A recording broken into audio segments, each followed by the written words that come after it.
Well, welcome, ladies and gentlemen, to Logically Faithful, where we are engaging culture redemptively and dealing with suffering productively, using primary evidence, apologetics, theology, science, and anything else we can get our hands on to analyze the issues in a robust, logical, and evidential fashion. I have a special guest today, Pastor Ron Citlau. Welcome. Thanks for having me, Khaldun. It's so great to be here. This has been long in becoming, so I'm glad it's finally materialized. Yeah, I'm so excited. This is going to be like the lunches we have. It is, yes. Yeah. Okay, so you are a former drug addict, broken and lost is how you describe it. You wrecked your life, and then the incarnate one, Jesus, incarnate of the Son of God, found me, you said. In his kindness, he brought me to a good church, led me through some good friends, and began to rebuild my life. It's been 20 years, you're totally a new person.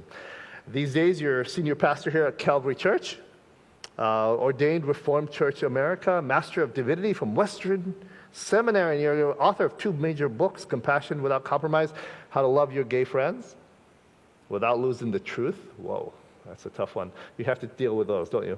Yeah. Hot potatoes, and Hope for the Same-Sex Attracted. You've been married to Amy for 16 years, is it? No? Well, it's getting 17. More. It's, I think it's 18. And you have 4 amazing boys, just full of energy. Full of energy. Yeah, well, I'm proud to have you. Thank you so much. Okay, so I want to deal today with the primary topic of marriage. So just in the news today, the Supreme Court Justice Amy, caught her name. Anyway, she was just nominated. Yeah, the nominee. Yep. Yeah, she had a family, a multiracial family, yep. And she was called a colonialist, yep. a white supremacist, and a backward thinker for believing that marriage would have the husband as the head of the family. Yeah. Of course, anybody on the other side of the spectrum would have probably done the same if somebody was coming in from the liberal side. Yeah. So these are things that are normal in the political spectrum, sadly. But let's deal with that issue. Right head on, marriage. Why is it such a contentious issue, and why is it so important to you? Well, it's important because it has been foundational to our civilization for the last several thousand years. In every major civilization, at the core of it is this union between a man and a woman, in which every person comes through, whether that union is broken or whole. And it has been not a building block, but the building block of what we live in today. And so that is a contentious idea, is befuddling to me. Because how else would you form a society?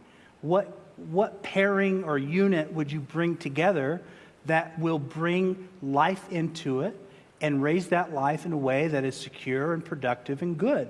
There is no other way. The very union of the man and the woman, the masculine and the feminine, seems to indicate that as they form bonds together, and whether it's romantic or social, sociological. That's in every culture, in every nation on the planet. Yep.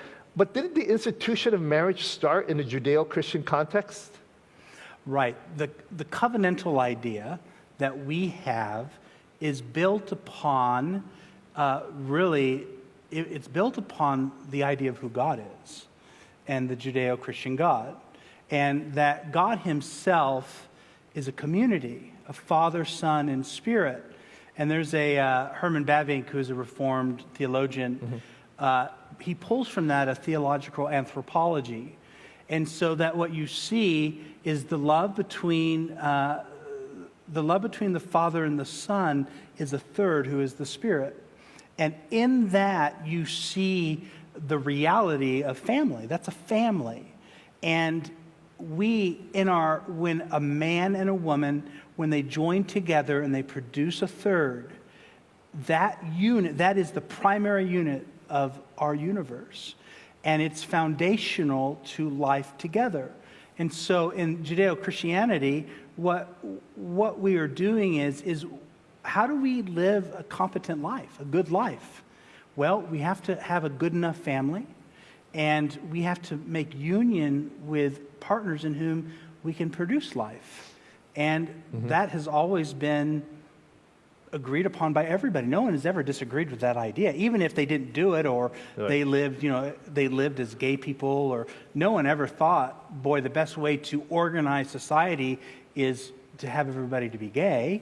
It just doesn't make sense. It doesn't work. And so now that it's, she's getting heat for being what you would call a traditional family, which before the 1960s was just the family, it's madness is what it is. It seems to be. Pew Research, a reputable organization I regularly follow, says that half of U.S. adults today are married or and the share has remained relatively stable in recent years, is down significantly over the decades. Cohabitation has significantly risen, including among the growing share of unmarried persons. The share is those without a spouse or those living with a spouse is increased from 39% in 2007 to 42% in 2017. This is even higher number in Europe, where the institution of marriage is getting less and less devalued. And I'm thinking it has something to do with the devaluing of the Judeo-Christian ethos in that culture. Speak to the people who believe I need to ride the car before I buy it. I need to experiment with this individual and live with them, which is cohabitation period, before I make a lifetime commitment. Speak to us about this cohabitation phenomena. Yeah, it's at the nature of love psychologically, even before you get to a theological world, is trust. Love is always about doing good to another person, and in that is a vulnerability. I must receive that good. And that vulnerability, for me to receive your good as an actual good, well, I have to trust you to some degree. And it's in the giving of oneself and receiving of another, which is at the basis of human sexuality. That's what we do. We get undressed, we give ourselves to another person. And what is at issue is, how valuable is that? Is it not valuable at all? Is it just really the sexual act? Well, we know that's not true, because if a woman is raped, it doesn't just hurt her body, it hurts her soul, her mind. It does great damage. Well, that means that there's something going on that's greater than just a physical encounter. And what's going on is that in our unveiling and giving ourselves one to another, we are in our most vulnerable place. And cohabitation removes trust from the equation, because trust is married to commitment.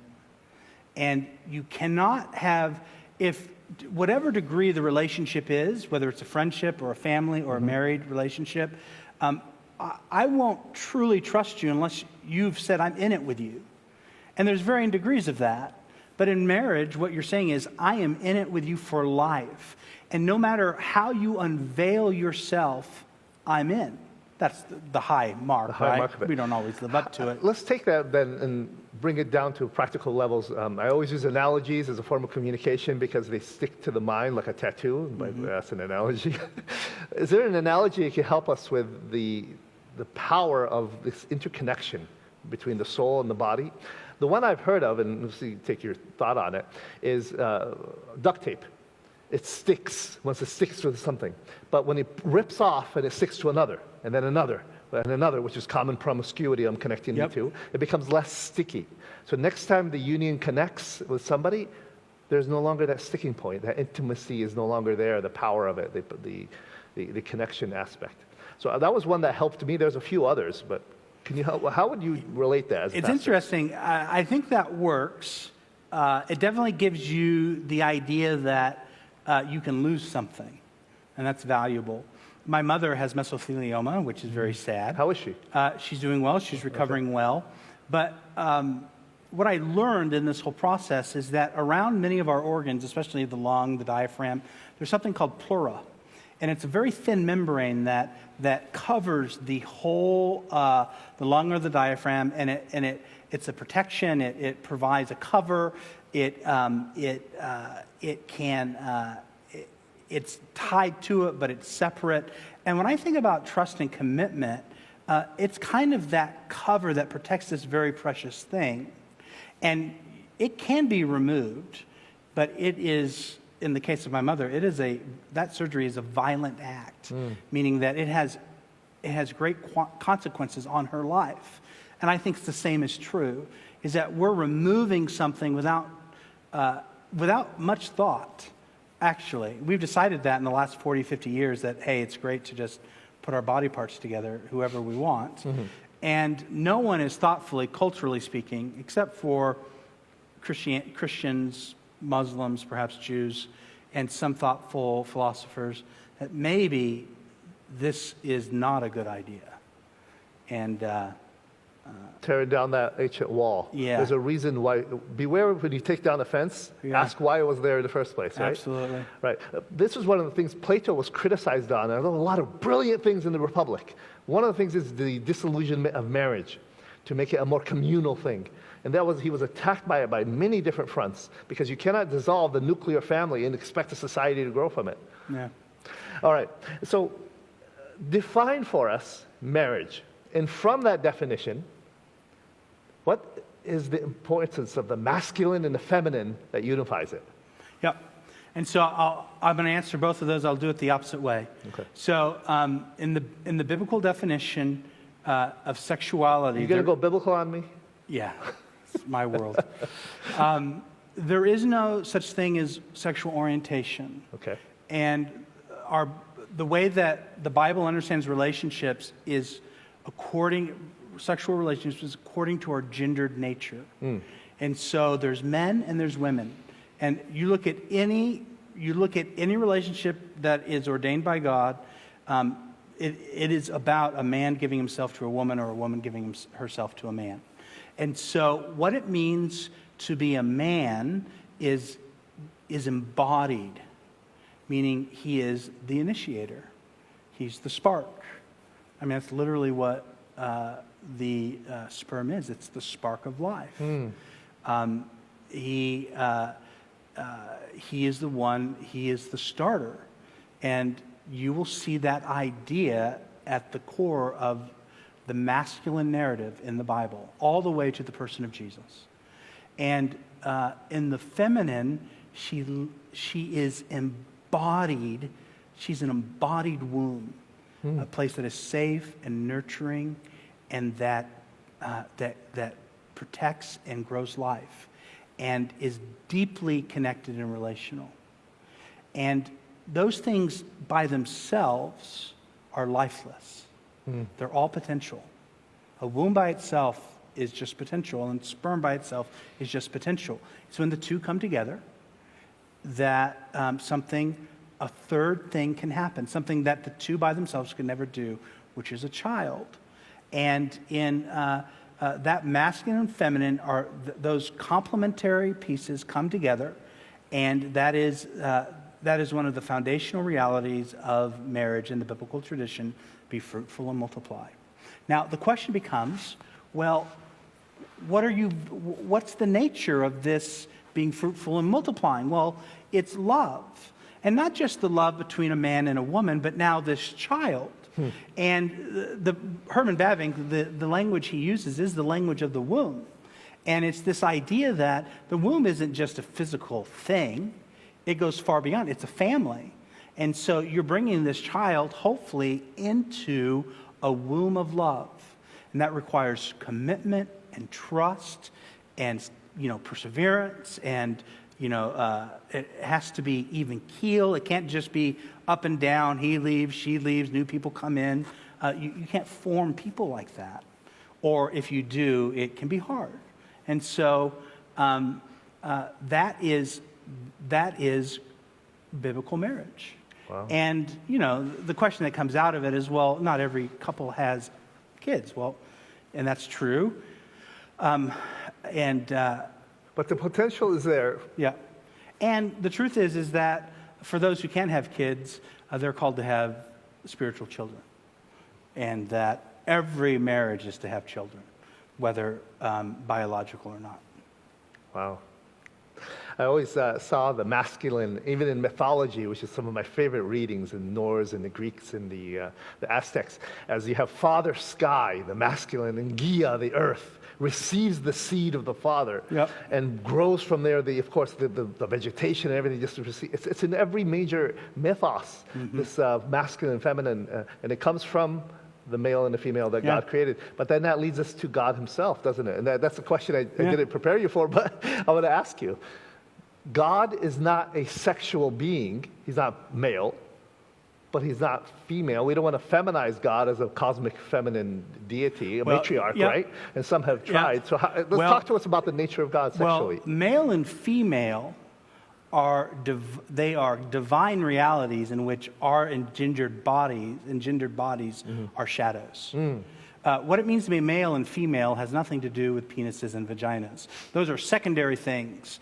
God is masculine. When he speaks and the universe comes into existence, that is the masculine on display. Now, the feminine in the biblical story is not God. It's the people of God. We receive grace. We are the body that grows. We are the womb in which God brings about life.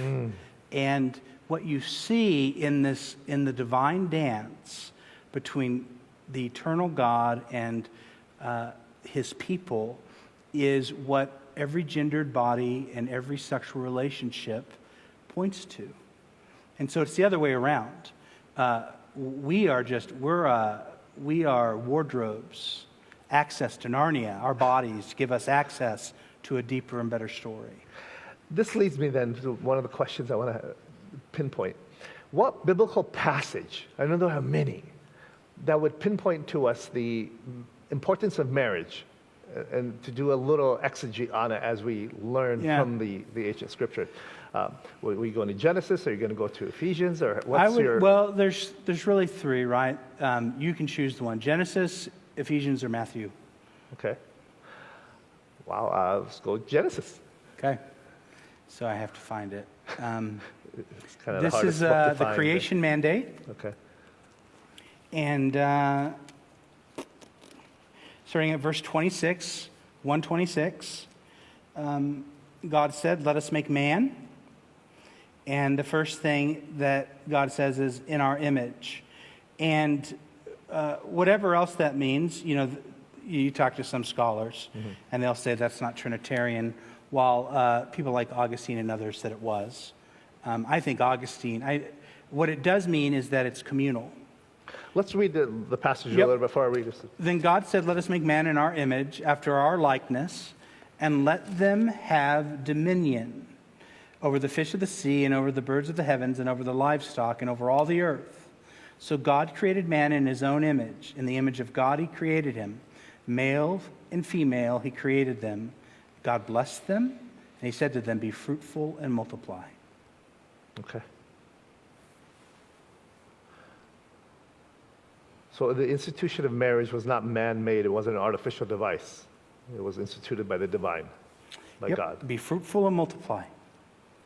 And so that is, since for thousands of years, that has been considered the mandate for humanity. It's apart from a religious mandate.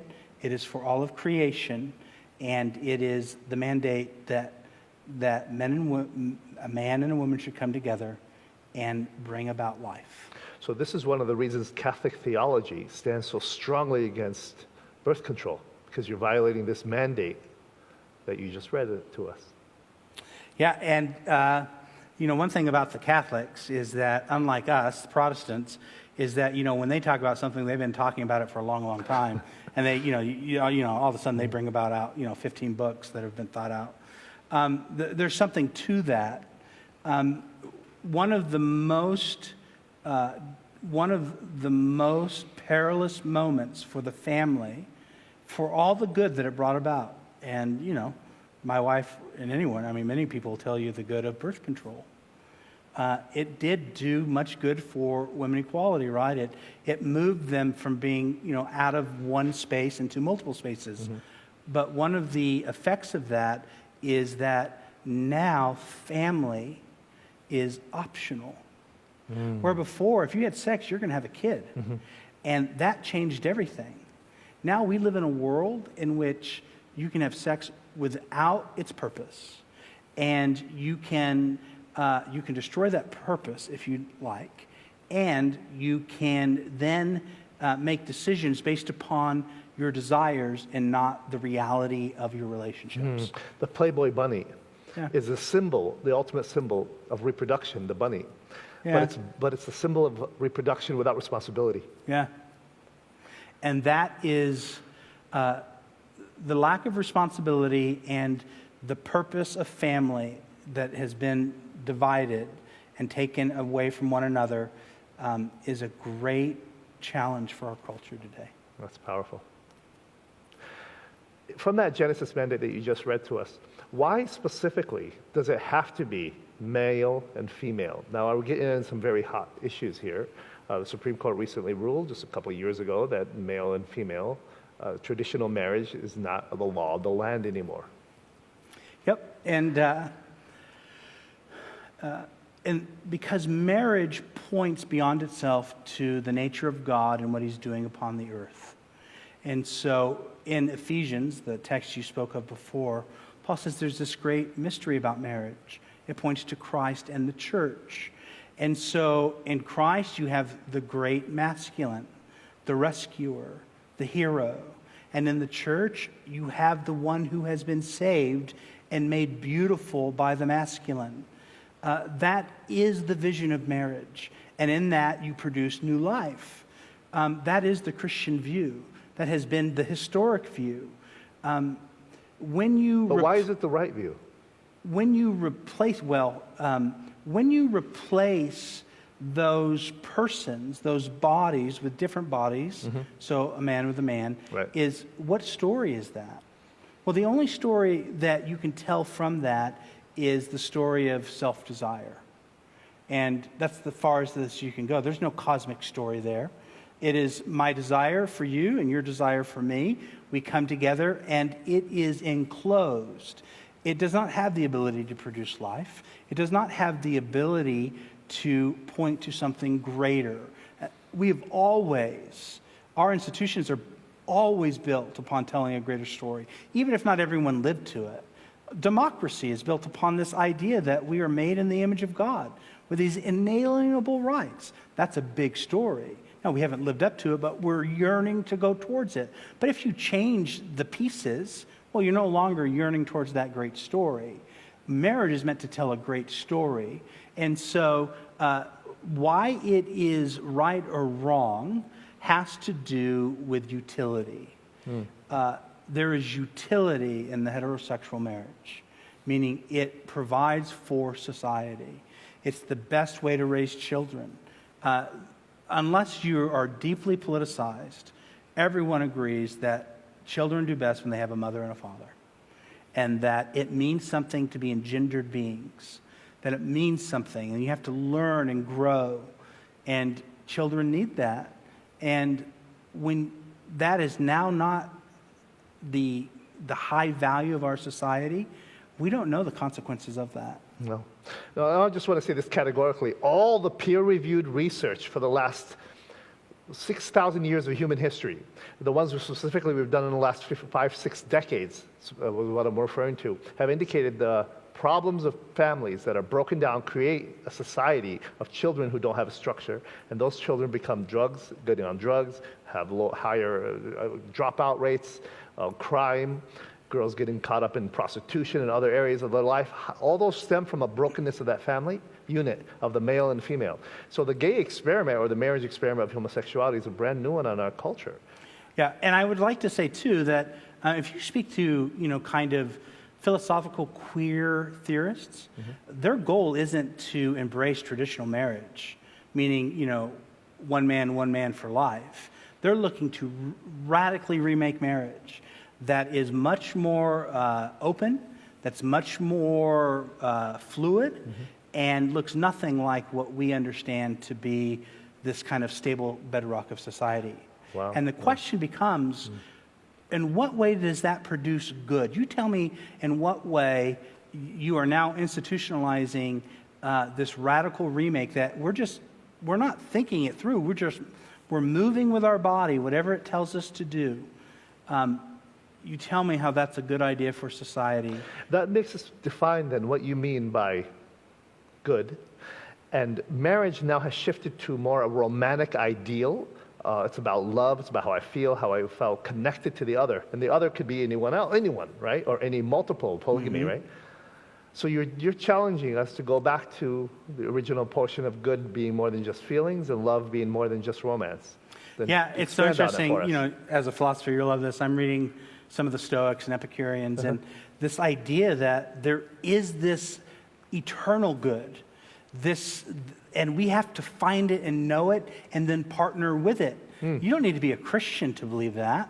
You go and find yourself a family that's fairly functional, that likes to be with one another, and you just throw yourself in there and you tell me if there isn't a stability and a good and an air to it that the whole world needs. And then you go find, you know, and I have many friends who are single parents, and ask them, is this the best life you could ever have? You know, is this like awesome? Right. And even, you know, for whatever reason that they are in that place, it's still somehow a loss. It's still somehow, it's harder. It's not, you know, it's not the best they could ever conceive of. And even if they do a great job, and many single parents do great jobs, it's still not what they dreamt about when they were 7. And so we are in desperate need to have an aim again as a culture towards the good. Powerful. Do you like I threw in the Epicureans? Of course, I love it. And of course, they'll completely agree with you there. What advice do you have for single people seeking a partner? Yep. And I can maybe add to that the secondary question. For those who are bitter or angry at God in their latter years for not providing someone. So I'm assuming these are Christian people. Most of our audience is, Yeah. although I do have a few skeptics and some others who do write me regularly. Well, I like that. In the biblical record, in the tradition of the scriptures, especially in the person of Jesus, singleness is given a place of great honor. Jesus himself was single. So the Savior of the world was single. And out of that, the Apostle Paul created a theological framework. And that framework was, when you are single, you are able to give your lives fully to the Lord. And that it is a calling in the same way that marriage is a calling. And so as long as you are single, and everyone is single at some point, right? That is a calling in which the primary aim is to give yourself to Christ and his mission. And that is a good thing. And Paul says, you know, when you have a family, you are pulled in different directions. Now, that isn't a bad thing, but it does mean that you cannot fully give yourself to the purposes of what God is doing upon the earth. And so I think we need to make singleness noble. And that requires both leaders like us to declare it to be noble, but then in our churches and in our communities to give singleness the same value and honor as we do marriage. And so that if someone is single, it's not like, what's wrong with you? It's like, wow, God has called you to a special purpose. And praise the Lord for that. And for those who are hurt because they have not found their partner, that is your cross. And anytime we have a cross, we must decide, will I die to myself and find new life in Jesus? Or will I get angry and shake my fist at him? And we all have that. And logically, if God is the holy, beneficent one, it is impossible for him to make a mistake. So being angry at God, although it may be an honest emotional response, is not a logical, consistent one to be angry at one who did no harm. Right. I mean, or evil. Yeah, I forgot who I was talking to, but I was talking about every time I find myself in a challenge or a trial or in hurt, the way that I position myself is through I go in my head, God is good. He only does good. And what is happening to me is the best that God can do. And that reorients my whole soul. Now, I might not understand it, why my mom got cancer or someone hurt me horribly or, you know, X, Y, or Z or, you know, but I know God does. And because I trust him and love him because of his amazing goodness, I can rest in him and know that this is good. That's incredible to think like that. One of my cousins, his mother has always given him a problem. He's in his 40s, never married. And she keeps telling me, he expects the egg to come looking for the sperm. It doesn't work that way. Right. The little girl will come knocking on his door. Give some practical advice for people who are not, they're just waiting for God to just open the door and deliver the spouse. That's not how the world works, is it? No, you heard a sermon I did on marriage several months ago. We were talking about it the other day. It is the hero Christ who rescues the church. It is the hero who makes her beautiful. It is the hero, it is the man who calls her out of her singleness into faithfulness, into covenant, into relationship. And that is the structure of life as it should be. And so every young man has to get the guts to get out of himself. You know, when men are young, they're narcissistic. They're self-loving creatures. And that is not a good thing. And the way to break it is to in right ways pursue the other, and all the stumbling and the nerves and, you know, the babbling, and to flex that muscle and to not just say, hey, let's go bowling, but to name in her what is beautiful and good and right.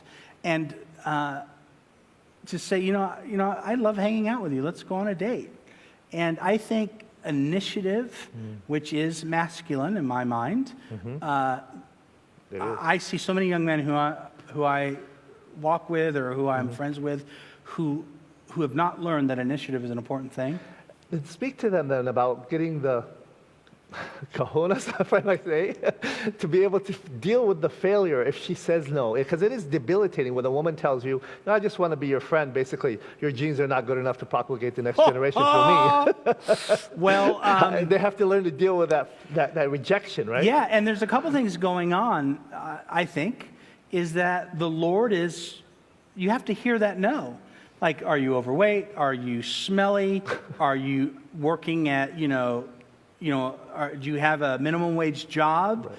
And, you know, so she looks at you and goes, you're not offering anything. Right. And so get your life together and at least be on an arc going somewhere so that when she sees you, she goes, wow, not only, is he funny or good looking, but he has substance. Somebody you could bring home to mother. Yeah, and I have 4 boys, and our major conversation is around, what is your substance? What are you bringing to the table? Okay. And I don't care where you run towards, but you got to run somewhere. And I think every young man should have an aim, and I think women, in my view, are drawn to men who have an aim and a purpose, and whose life is being restructured around that aim and purpose. Because God made the man to be the provider, protector, prophet, and king for his home, right? And she's drawn to that, not the one who has his head down and others, right? Yeah. Good words of encouragement there. Let's deal with the issue of a New York Times article in 2016 written by Ellen de Blanton. It was titled, Why You Always Marry the Wrong Person. It was the most well-read article in that year. And he wrote a book on it later on. And he deals with the myth of romance and the idol of romance in it. Let me read a portion of it and get your comment. He says, we marry to make nice feelings permanent. We imagine that marriage will help us bottle the joy we felt with the thought of proposing the first time it came to us. We marry to make such sensations permanent, but fail to see that there is no solid connection between these feelings and the institution of marriage itself. The good news is that it doesn't matter if we have married the, quote, wrong person. We mustn't abandon him or her only on the romantic ideal, which Western civilization, Western understanding is leading toward. We need to swap the romantic view for a tragic, and at points comedic, awareness that every human will frustrate, anger, annoy, madden, and disappoint us. We will, without any malice, do the same to them. There can be no end to our sense of emptiness and incompleteness. I think that comes from secularism, doesn't it? Yeah. Anyway, but none of this is unusual or grounds for divorce. Choosing whom to commit ourselves to is merely a case of identifying which particular variety of suffering we would most likely to give ourselves to and to sacrifice ourselves for. So how do you deal with this very optimistic view of marriage? I love it. That's it. at the foundation of marriage is not sex. At the foundation of marriage is relationship and friendship, in which sex is an important component, and it's an exclusive component to it. But my wife and I, we're not staying together because the sex is great. We're staying together because we're friends. We've committed hell or high water, and we are learning how to work through the many issues that our marriage brings to our attention. That I'm selfish, that maybe she's judgmental, all the things that come up. Marriage is about working those things out, and you cannot run from yourself. Whoever you marry, you're there, and you got a lot of problems, and your spouse is going to expose them. And the idea that marriage is really what, romance is just really textual pornography, that's really what marriage is. It's like just one mountaintop to mountaintop. Right. In what world is that even beautiful? Hollywood. Yeah. In what way is that a good? Where I never am challenged, or we never go through valleys together. There's never tension. There's no story you read that you want to be like that. You want a story in which there's challenge, there's mountaintops, there's fear of failure, there is the threat of failure. There's real things to work through, but in the end, the two cling to one another and not only stay together, but love each other to the end. Because love is not romance. Love is the intention to do good in the activity that follows. And the more sacrificial the action, the greater the love. That's love. Isn't there a portion of love, though, that is a romantic, like Lewis talked about in the Four Loves? Yeah, well, eros, right? You have a body that is aroused, right? But that it is good. There's nothing wrong with it. But you cannot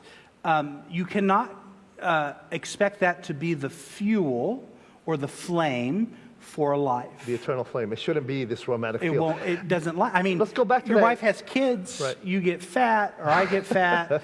Life goes up and down. Horrible things happen. You don't want to have sex, or menopause, or you get old. It's like, what is there after? What's the glue? What's the foundation? Yeah. Right, and it has to be more than just the physical chemistry. Has to be agape. Then speak back to the single person. I know some people great people, but they don't want to connect with anybody because they haven't found the, quote, chemistry yet. They haven't found this romantic ideal, although the individual they're with, the individual I'm thinking of right now, finds a great partner, wonderful individual, but there's no chemistry, there's no romance.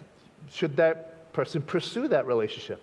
Yeah, I don't. If they enjoy the person, anytime anyone asks me if they should marry a person, the answer is always yes, unless they are what Paul says, unequally yoked. If they're not of the same faith, because it causes too many problems later on. But there is absolutely nothing that can't be worked out in marriage.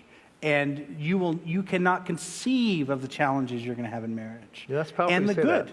And so if you're with somebody and it's like you have fun, and they're a Christian, you're a Christian, or you're an atheist and they're an atheist, then jump in. All you can do is jump in. And you'll work through it. You work through it.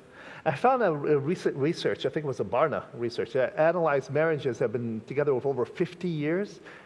And interestingly enough, the same reasons people give for divorce, these people gave for keeping and working through. Yep. So anything can be worked out almost. John Gottman, who is a researcher he's in Seattle now, but he was from the East Coast. I was going to ask you about Gottman. What's fundamental in a relationship is the ability to communicate and work through conflict. And either you learn how to do it and you flourish, or you always hit a brick wall and you slowly die. And that is always what is that issue. Now, Gottman comes from a secular perspective, but his research is brilliant given the literature out there on marriage. Oh. But he says that, though, and I know you've done seminars on it, that one of the defining features of a breakdown, an inevitable breakdown in marriage, he labels it up to 97% analysis on that within 5 years, if there is resentment and bitterness toward the partner. As they're talking, the eyes are rolling. They're no longer, they're just he contempt. calls it contempt, yep. As a believer, as a Christian, you believe in redemption, even at that level. If so, Right. how do people, this is my next question, who are in a marriage, and it's difficult, they're at each other's throats, or even worse, they no longer communicate? Give them some hope. Yep. The goal of marital therapy in the Gottman world is that you would bring that couple back to the reason they came together in the first place. And so you have to remember the initial flame. And nearly everyone has that initial flame of, I came, he was smart, or she was pretty, or we had fun together. And it's from that place that you begin to rebuild another story. Contempt is simply seeing everything negatively, and this person is contemptible. Affection or positivity is seeing the same story, just a different perspective. And so everything is redemptive. Everything can be redeemed. If two persons, what is required is two persons who are willing to work on themselves. The reason the marriage isn't working isn't because of him or her, it's because of me. Even in adultery, even in, these, the only place where that breaks down is in cases of physical abuse. But in almost even couples come in and, one has committed adultery. Well, he or she has a very interesting and clear sin. Well, the question isn't the spouse didn't make him do that, but they are in a system in which that was made possible. Is he or she the one who didn't commit the big sin or the big crime? Are they willing to own their part of creating that system? And that answer decides whether that marriage makes it. Wow. Not whether the unfaithful one is willing to deal with their stuff. They're usually so filled with shame. Most of my adult life, I've been hearing sermons that are aimed at men, rightly so, because God went after Adam directly after the sin. But rarely have I heard one aimed at women who are living in sexless marriages, which primarily intimacy comes into the hands of the woman unless there's rape involved. And they're not giving that, so to speak, to their husbands, that powerful, intimate connection. Speak to the sexless marriages out there and the power of intimacy. Yeah, sex usually matters more to men than women. And there's good reasons for that. Biological reasons, too, yeah. And so it becomes another ground of intimacy. And so what a married man and a married woman have to do is that, in the Gottman language, that's a perpetual problem. I mean, she's probably not going to change her mind, and he's not going to change his mind, but yet they're in covenant one to another. And so any resolution in which it is a perpetual ongoing problem in which people have their opinions and they don't want to move will require sacrificial love. So she's going to have to move towards him, and he's going to have to move towards her. And so she's going to have to find ways of being sexually intimate, and he's going to have to find ways of celebrating the gift she gives. And so, but what's underneath that is working through it, communicating, and realizing that, it is about sex, but underneath it is what's going on? Are there games being played? Is it a way of exerting control? Is there pain from past experiences that haven't been talked about? Is he pouting and being passive? Get rid of all the games and start communicating about what's really going on. And often there's a current underneath that needs to be talked about. Okay. And once that starts talking about, the bodies open up. And even if that's not true, moving towards one another is what marriage is all about. I heard a saying that goes, men give affection to receive sex, women give sex to get affection. Yeah. Yeah. There's some truth to the biological connection between that and the abilities to find meaning together. In his book, I didn't mention it here, but I've read it almost 3 times now, the 12 Rules of Life, Jordan Peterson. He mentions that if you're constantly in an argument with your spouse, the person you're with, and you're always winning, that's a guaranteed failure of the marriage. No one wants to live in a perpetual marriage where they're always feeling as a loser. Beware of that winning aspect in arguments. Speak to the couples about how to deal properly with each other. I've thought more about this than just about anything in my current life, not just in marriage, but in relationships. Okay. What we have to understand is that when we're communicating or arguing about something, what is being negotiated is not just who wins or loses, but the relationship itself. And so I'm reading Emotional Intelligence by, I forgot the guy's name, but the original book on emotional intelligence. So many now, right? It's all Gottman stuff. He takes all of Gottman's research and kind of puts it into the workplace, puts it into community. And when we're communicating, if you and I are arguing about whether it should be X or Y, well, the question is, am I giving space for you to be heard? And am I slowing down enough to really get in your shoes, to go until it makes sense to me that you think it should be Y, and to be willing to have the humility to go, oh, that makes sense to me, like why you think that. And then for you to do the same for X. And then after we hear one another and there's respect, what we want to do is not win or lose, but partner together to figure it out. And that goes back to the Ephesians mandate, isn't it? That men desire on the deepest level for respect, and women desire on the deepest level to be cherished. And if you can't provide that in an argument, doesn't matter whether you win or lose it, right? Yep. And so what I always tell couples, and what we try to do in my marriage is, okay, so we have this challenge. We see it very differently. We're together. This marriage is more important than this challenge. So somehow we have to get from A to B. How are we going to do it? Would you say then that there are some issues in marriage that just can't be resolved, just let them go? Or you have to resolve everything and she has to agree with you? It's about 66% that Gottman has measured it, that he calls perpetual problems that are unsolvable, that they keep coming up. And so it's not that you just don't deal with them, but you understand that what you're negotiating is not an answer, but the relationship itself. Okay. And so you're just, okay, it's coming up again. What can we do temporarily to solve it and to love one another? Okay. And in that way, the relationship becomes more important than the actual argument.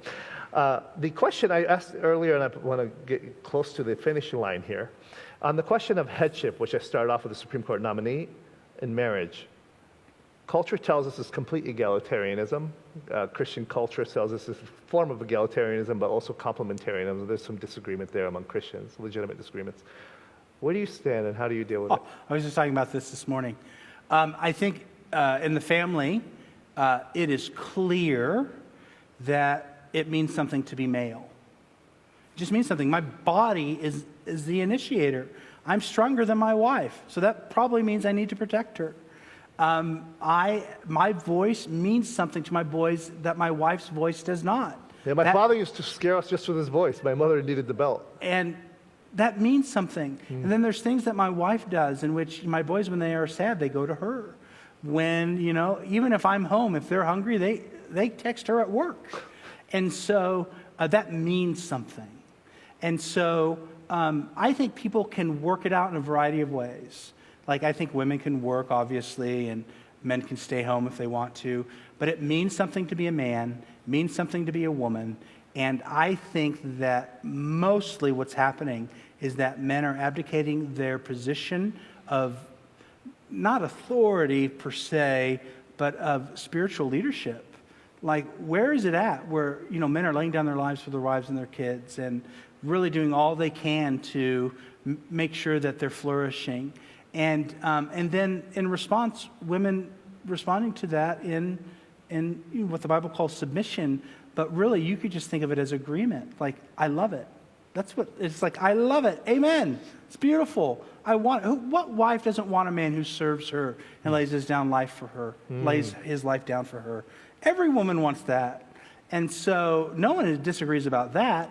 And if that's true, then what every man wants is, as you say, is respect, or to be honored for laying down his life. And that's what submission is biblically. Step back and let him lead. Yeah. Let him hold the menu. Yeah.